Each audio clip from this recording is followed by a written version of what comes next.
Selamat pagi untuk kita sekalian.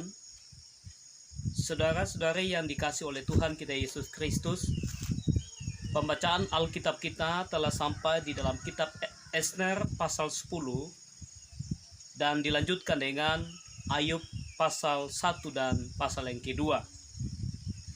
Di dalam kitab Esner pasal 10 ini berbicara tentang kisah kepemimpinan Mordekai yang berdampak pada kemajuan orang Israel di dalam hal beriman dan takut akan Tuhan.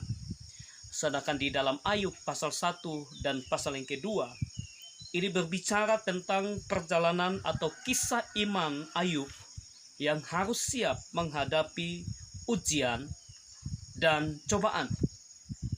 Ayub yang adalah pribadi yang saleh, jujur, takut akan Allah, dan menjauhi hal-hal yang jahat, tentu tidak terbebas dengan ujian itu sendiri. Di tengah kesalehan, Tuhan memenuhinya dengan kekayaan, memenuhinya dengan anak-anak yang cantik dan ganteng-ganteng.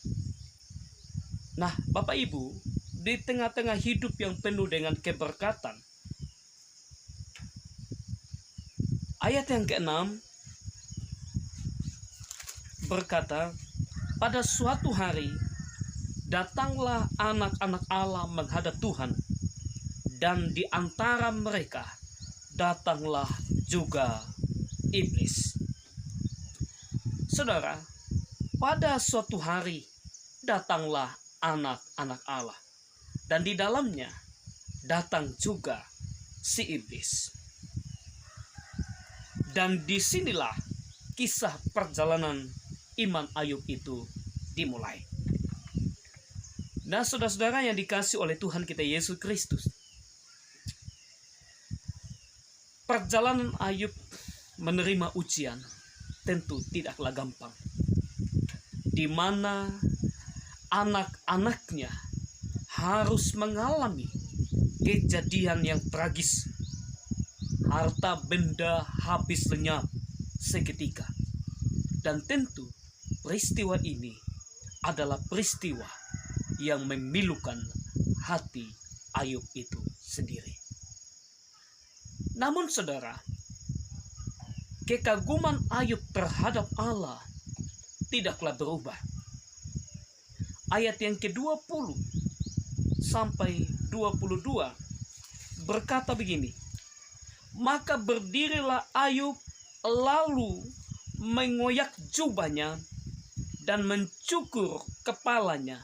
Kemudian sujudlah ia dan menyembah. Katanya, dengan telanjang aku keluar dari kandungan ibuku. Dengan telanjang juga aku akan kembali ke dalamnya. Tuhan yang memberi, Tuhan yang mengambil. Terpujilah nama Tuhan. Saudara yang terkasih, yang dikasihi oleh Tuhan, kekaguman Ayub tidaklah berubah tak kala ujian itu terjadi. Perkataan atau pernyataan Ayub, dengan telanjang aku keluar dari kandungan ibuku, dan dengan telanjang pula aku akan kembali ke dalamnya. Ayub sadari bahwa segala sesuatu yang dimilikinya adalah kepunyaan Allah. Ayub berkata, Tuhan yang memberi, Tuhan yang mengambil. Saudara, jikalau Ayub bertahan saat ujian itu terjadi, oleh karena imannya teguh kepada Tuhan, maka marilah kita sebagai orang beriman di masa kini, kita semua boleh tetap teguh di atas dasar pondasi iman, yaitu Yesus Kristus, bahwa segala sesuatu dikerjakan olehnya untuk kemuliaan bagi namanya. Tuhan Yesus memberkati kita sekalian dan menolong kita. Shalom.